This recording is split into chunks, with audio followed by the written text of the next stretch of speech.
हाँ जी, ये सामने पंचरत्न महल जो 5 मंजिला है, पीछे भी ये दावा किया जा रहा है कि यहाँ पर वो कुछ दीवाने खास धार्मिक कुछ रिचुअल होते थे, नौरोज वगैरह।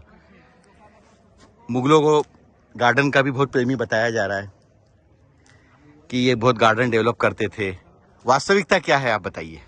देखिए, नौरोज तो निसंदेह पारसी लोग मनाते हैं जी। और पारसियों का पूरा कल्चर नौरोज से ये नया साल उनका है, होता है नया, और उनका सबसे बड़ा उत्सव नौरोज के रूप में मनाया जाता है। हाँ हाँ। तो बादशाह अकबर तो तुर्की बताते हैं, तो वो नौरोज से उसका क्या लेना देना। तो इससे बिल्कुल बड़ा स्पष्ट है कि ये मुस्लिम में नौरोज का कोई मतलब नहीं था और ना मुस्लिम मनाते हैं नौरोज को। तो कहीं ना कहीं पारसी तो काफिरों का त्योहार उसको कहते हैं। आतिश परस्त लोगों का त्योहार मानते हैं नौरोज को। नौरोज में तो अग्नि की पूजा और ये सब होता है। तुलादान, इसमें लिखा है तुलादान करते, वो जैनी बनियों में होता था। तो तुलादान तो जैन लोग करते हैं, अपने आप का भजन तोलने के बराबर पूरा दान करते हैं।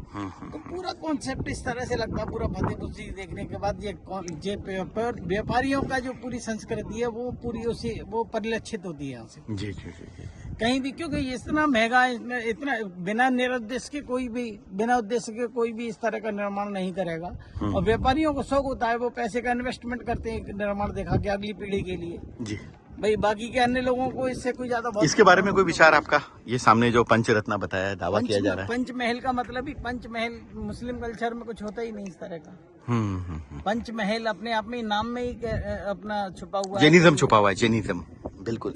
दीवाने आम, दीवाने खास के बारे में क्या विचार है आपका?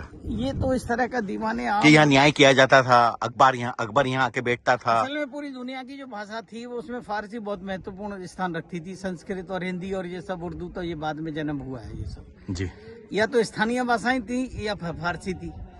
तो फारसी में दीवाने आम और इस तरह की शब्द थे, तो जैसे आज के रूप में बोलते हैं कि आम जनमानस के लिए, हिंदी में उसको आम जनमानस की समस्या सुनने के लिए कहा जाता है। कोड भी नहीं था इनका। तो कुल मिला के ये कि फारसी जो बादशाह या बड़े व्यापारी होते थे उनकी भाषा ही फारसी थी, व्यापारिक भाषा फारसी थी, सिल्क रूट की भाषा फारसी थी।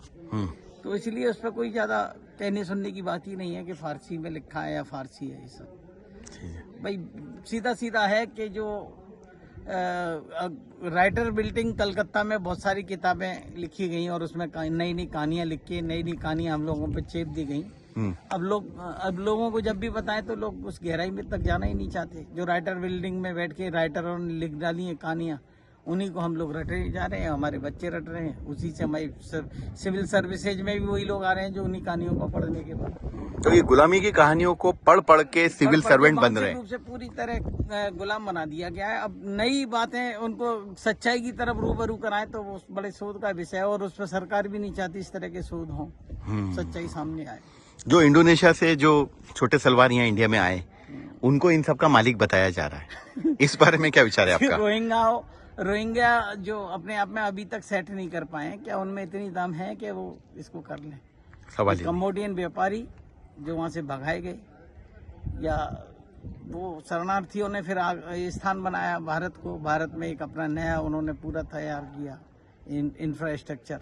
अब वो नए सिरे से और बड़ा तैयार हो रहा है। ये सब स्ट्रक्चर पुरानी चीजें हो गई, उन्होंने छोड़ दिया, भारत सरकार के हवाले, एसआई के हवाले कर दिया। अब उनके पुरखों की निशानियों को भारत सरकार अब संजो रही है, जिसे नई नई कहानियों के रूप में हम लोग नए नए इतिहास के रूप में पढ़ रहे हैं।